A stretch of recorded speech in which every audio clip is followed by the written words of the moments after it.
Radio Tehran, শুরু হচ্ছে বিশ্ব সংবাদ। বাংলাদেশের সর্বশেষ গুরুত্বপূর্ণ আপডেট সংবাদে আপনাকে স্বাগত। শুরুতেই সংবাদ শিরোনাম, পরে বিস্তারিত।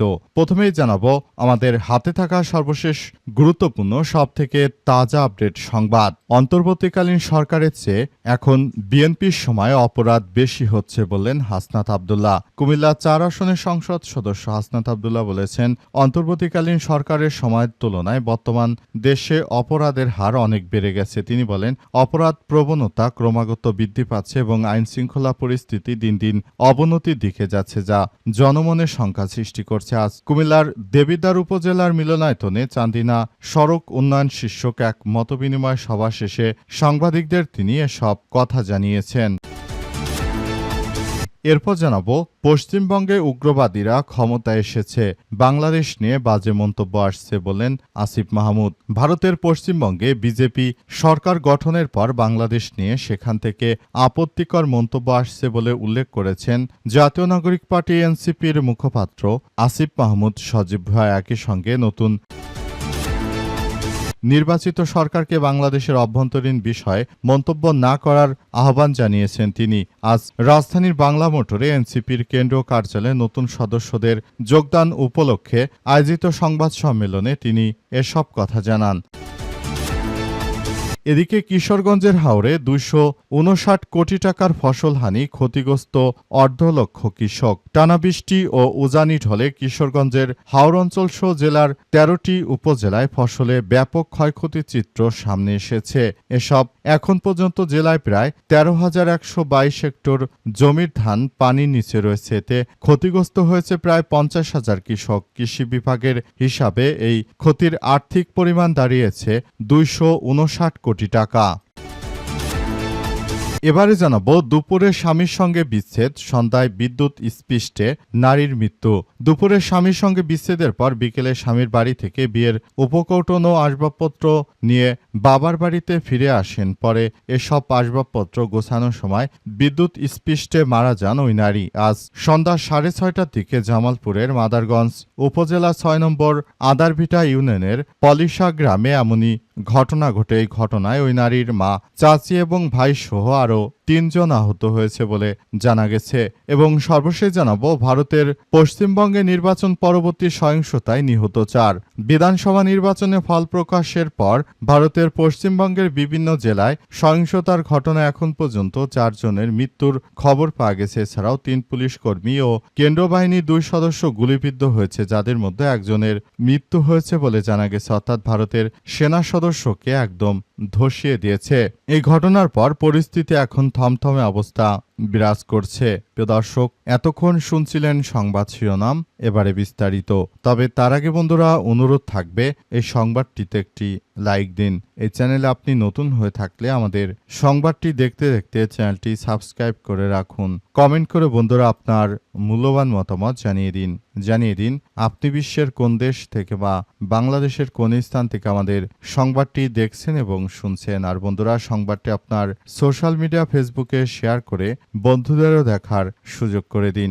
গাজা যুদ্ধে আপনি যদি নিরীহ ফিলিস্তিনিদের ভালোবেসে থাকেন বন্ধুরা, কমেন্টে ইয়েস লিখে পুরো বিশ্বকে আমাদের এই তাজা আপডেট সংবাদটি দেখার সুযোগ করে দিন। আর বন্ধুরা, সংবাদটি আপনার সোশ্যাল মিডিয়া ফেসবুকে শেয়ার করে বন্ধুদেরও দেখার জন্য সুযোগ করে দিন। আর কমেন্টের মাধ্যমে জানিয়ে দিন আপনি বিশ্বের কোন জায়গা থেকে বা কোন দেশ থেকে আমাদের সঙ্গে আপনি কানেক্টেড রয়েছেন। এবারে বিস্তারিত। অন্তর্বর্তীকালীন সরকারের চেয়ে এখন অপরাধ বেশি হচ্ছে বললেন হাসনাত আব্দুল্লাহ। কুমিল্লা 4 আসনের সংসদ সদস্য হাসনাত আব্দুল্লাহ জানিয়েছেন যে বর্তমান বিএনপির সময়ে সবথেকে বেশি উচ্ছৃঙ্খল পরিস্থিতি চলছে।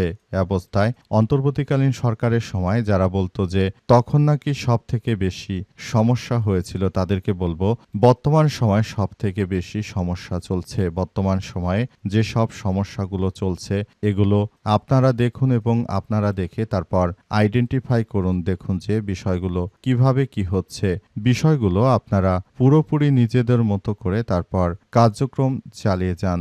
আমরা বলবো যে আপনারা আসলে বিষয়গুলো নিয়ে দেখভাল করছেন না।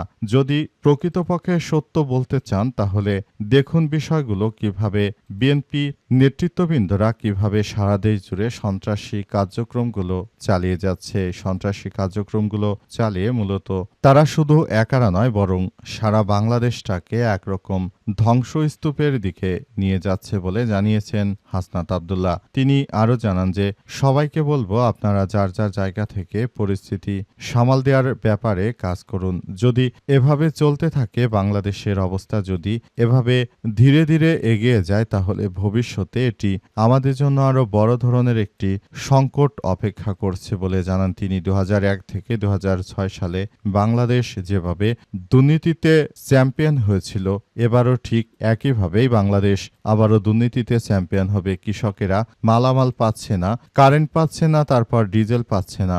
এই দিন দেখার জন্যই কিন্তু বিএনপিকে কেউ ক্ষমতায় আনেনি। সুতরাং আপনাদেরকে বলবো আপনারা পুরো বিষয়গুলো পর্যবেক্ষণ করে তারপর প্রয়োজনীয় ব্যবস্থা নিন এবং সারা দেশ জুড়ে যে নৈরাজ্যকর পরিস্থিতি চলছে এই নৈরাজ্যকর পরিস্থিতি সামাল দেওয়ার জন্য এখন থেকেই আমাদের সবাইকে আরও বেশি ভূমিকা পালন করতে হবে। ভারতের পশ্চিমবঙ্গে উগ্রবাদীরা ক্ষমতায় এসেছে, বাংলাদেশ নিয়ে বাজে মন্তব্য আসছে বললেন আসিফ মাহমুদ। পশ্চিমবঙ্গে বিজেপি সরকার গঠন করার পরই তারা হচ্ছে একটি সন্ত্রাসী সংগঠন। এই সন্ত্রাসী সংগঠন তারা বাংলাদেশকে বিভিন্নভাবে হুমকি ধামকি দিচ্ছে। এদের উদ্দেশ্য হচ্ছে যে তারা মোটামুটি কথা বাংলাদেশকে একটি ধ্বংসস্তূপের মধ্যে ফেলে দিতে চায়। সন্ত্রাসী গোষ্ঠীগুলো তারা বাংলাদেশকে নিয়ে বিভিন্নভাবে মিথ্যাচার করছে বলে এমন তথ্য সামনে এসেছে।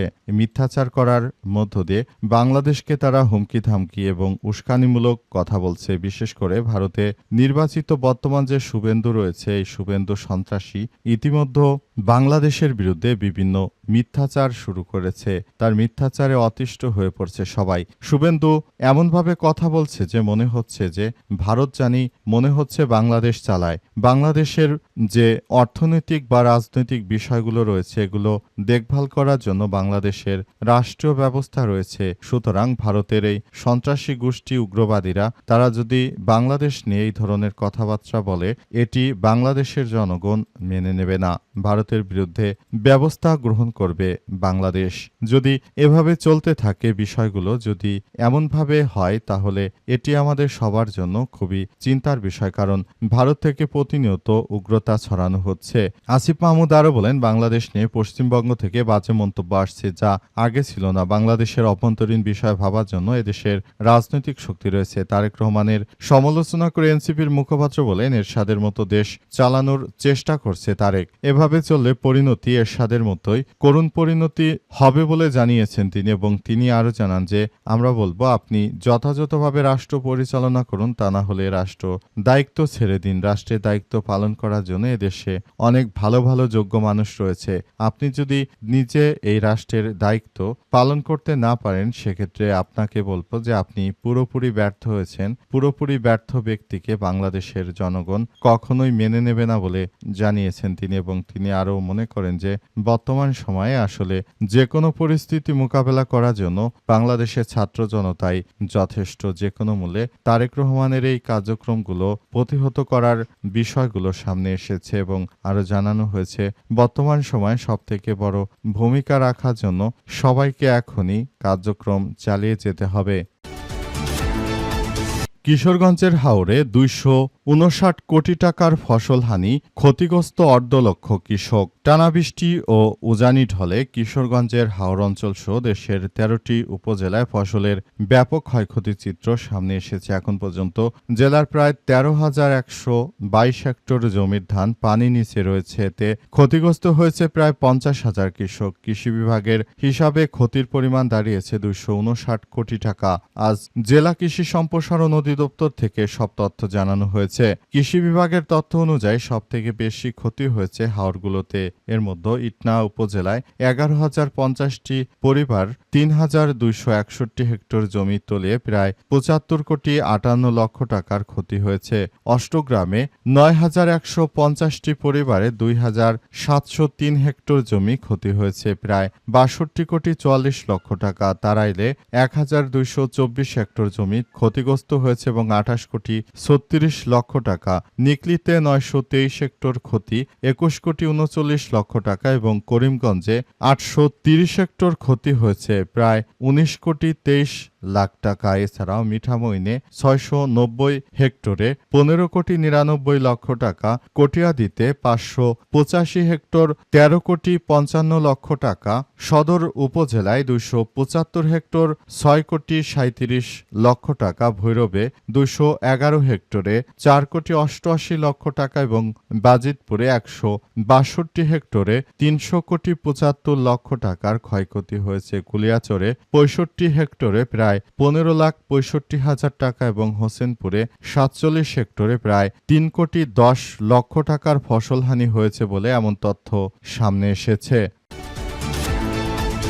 দুপুরে স্বামীর সঙ্গে বিচ্ছেদ, সন্ধ্যায় বিদ্যুৎ স্পৃষ্টে নারীর মৃত্যু।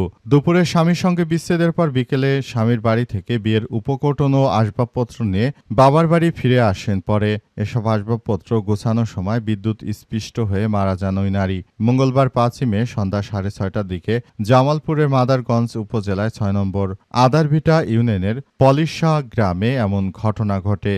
এই ঘটনায় ওই নারীর মা ও চাচি, ভাইসহ আরও 3 জন আহত হয়েছে।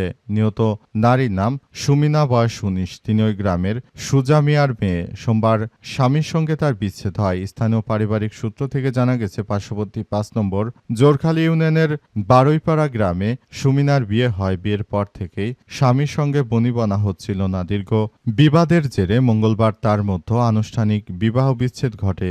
বিচ্ছেদের পর বিকেলের দিকে স্বামীর বাড়ি থেকে বিয়ের উপকরণ ও আসবাবপত্র নিয়ে বাবার বাড়িতে ফিরে আসেন সুমিনা। বাড়িতে পৌঁছে যেসব আসবাবপত্র ঘরের ভেতরে গোছাচ্ছিলেন এ সময় অসাবধানতাবশত সুমিনা বিদ্যুৎ স্পৃষ্ট হন।